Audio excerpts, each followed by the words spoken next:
Special ಆಗಿ ಆಟೋದನ್ನ ಯಾಕೆ ಕರೆದಿದ್ದೀವಿ ಅಂದ್ರೆ ಬೆಂಗಳೂರು ಸಿಟಿನಲ್ಲಿ ಕೆಲವರು ಆಟೋ ರಿಕ್ಷಾ ಡ್ರೈವರ್ಸ್ ಪ್ಯಾಸೆಂಜರ್ ಕರೆದ ಕಡೆ ಹೋಗಲ್ಲ, ಮತ್ತೆ ಪ್ಯಾಸೆಂಜರ್ ಬರ್ತಾರೆ, ಬಂದಾಗ ಮೀಟರ್ಗಿನ್ನ ಜಾಸ್ತಿ ಕೇಳೋರು. ಈ ತರ ಕಂಪ್ಲೇಂಟ್ಸ್ ಬೆಂಗಳೂರು ಸಿಟಿನಲ್ಲಿ ಬಹಳಷ್ಟು ಆಗ್ತಾ ಇದಾವೆ.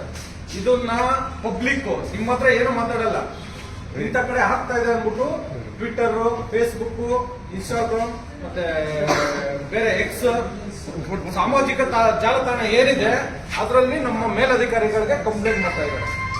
ಮೇಲಧಿಕಾರಿಗಳು ನಮ್ಗೆ ಇನ್ಸ್ಟ್ರಕ್ಷನ್ ಕೊಡ್ತಾರೆ ನಮ್ಮ ಆಫೀಸರ್ಸ್ಗೆ, ಅವ್ರು ನಮ್ಗೆ ಹೇಳ್ತಾರೆ, ನಾವು ಅವಾಗ ಕಠಿಣ ಕ್ರಮ ತಗೊಳ್ಬೇಕಾಗುತ್ತೆ.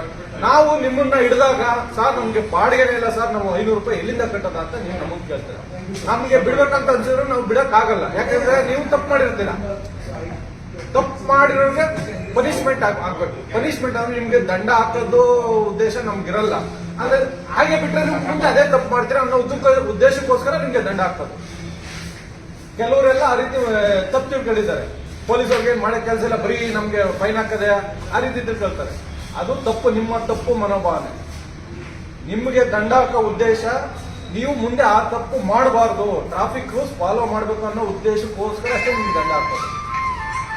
ನೀವೆಲ್ಲ ಕರೆಕ್ಟ್ ಕಡೆ ಹೋಗ್ತೀರಾ ಅಂತ ನಾನು ತಿಳ್ಕೊಂಡಿದ್ದೀನಿ. ಕೆಲವರು ನಿಮ್ಮಲ್ಲಿ ಯಾರಾದರೂ ಆ ಥರ ಇದ್ರೆ ಅಥವಾ ನಿಮ್ ಕಣ್ಣು ಕಾಣಿಸೋಂಗೆ ನಿಮ್ಮಲ್ಲೇ ಇರ್ತಾರೆ, ಕೆಲವರು ಎಲ್ಲ ಲೈನ್ ಸಿಸ್ಟಮ್ ನೀವು ಮಾಡ್ಕೊಂಡಿರ್ತೀರ.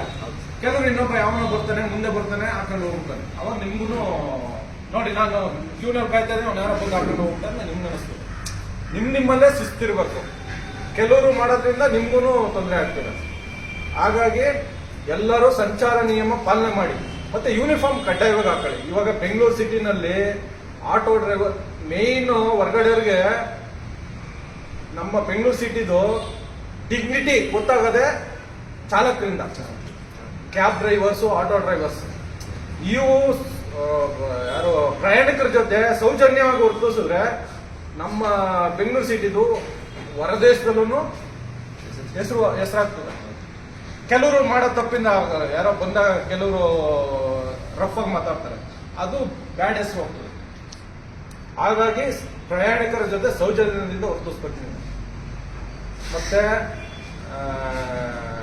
ಪ್ರಯಾಣಿಕರು ಬಂದಾಗ ಇವಾಗ ಮೊನ್ನೆ ನವೆಂಬರ್ ತಿಂಗಳಲ್ಲಿ ನಾವು ಒಂದು ಅಭಿಯಾನ ಮಾಡಿದ್ವಿ, ಕನ್ನಡ ಬಳಸಿ ಕನ್ನಡ ಬೆಳೆಸಿ.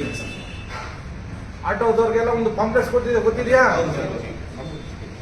ಅದನ್ನ ನೀವು ಕೆಲವು ನಾವು ಬೆಂಗಳೂರು ಸಿಟಿ ಪೊಲೀಸರು ಎಲ್ಲ ಕೆಲವು ಸ್ಟೇಷನ್ ವೈಸ್ ಮಾಡಿದ್ದೀವಿ, ಎಲ್ರಿಗೂ ತಲುಪಿರಲ್ಲ ಅದು.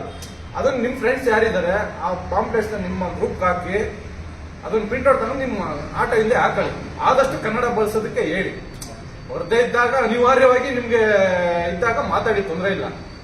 ಫಸ್ಟ್ ಪ್ರಿಫರೆನ್ಸ್ ಕನ್ನಡ ಕಲಿಸೋದಕ್ಕೆ, ಕನ್ನಡದಲ್ಲಿ ಮಾತಾಡಿ ಮತ್ತೆ ಕನ್ನಡ ಕಲಿಸಿ, ಅದನ್ನ ಬಳಸ್ಕೊಳ್ಳಿ. ಹೊರಗಡೆಯಿಂದ ಬಂದವ್ರಿಗೆ ಫಸ್ಟ್ ಕಾಣೋದು ಯಾರು? ನೀವು, ಕ್ಯಾಬ್ ಡ್ರೈವರ್ಸ್, ನಾವು. ಕರೆಕ್ಟಾ?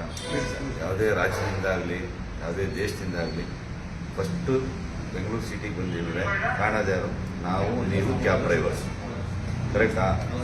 ಸ್ಟಾರ್ಟಿಂಗೇ ನಮ್ಮ ವಿಗರ್ನೆಸ್ ಸರಿ ಇಲ್ಲ ಅಂದ್ಬಿಟ್ರೆ ಏನಾಗುತ್ತದು? ಸರಿಯಿಲ್ಲ ಬಿಡಪ್ಪ ಇವರು. ಮೇನ್ ಅದೇ. ಈಗ ಮೊನ್ನೆ ನಾನೇ ಒಂದು 2 days ಬ್ಯಾಕು ಓಲಾ ಬುಕ್ ಮಾಡಿದೆ. ಹಾಸ್ಪಿಟ್ಲಿಗೆ ಹೋಗಬೇಕು, ಓಲಾ ಬುಕ್ ಮಾಡಿ ಫೋನ್ ಮಾಡಿದೆ. ಎಲ್ಲಿಗೆ ಸರ್? ಇಂಥ ಜಾಗಕ್ಕೆ ಹೋಗಿ 50 ರೂಪಾಯಿ ಎಕ್ಸ್ಟ್ರಾ ಕೊಡಿ ಸರ್. ಯಾಕಪ್ಪ ಕೊಡೋದು? ಟ್ರಾಫಿಕ್ ಇರುತ್ತೆ ಸರ್. ಮತ್ತು ಓಲಾ ಯಾಕಪ್ಪ ಹೋಗುತ್ತೆ ಸರ್?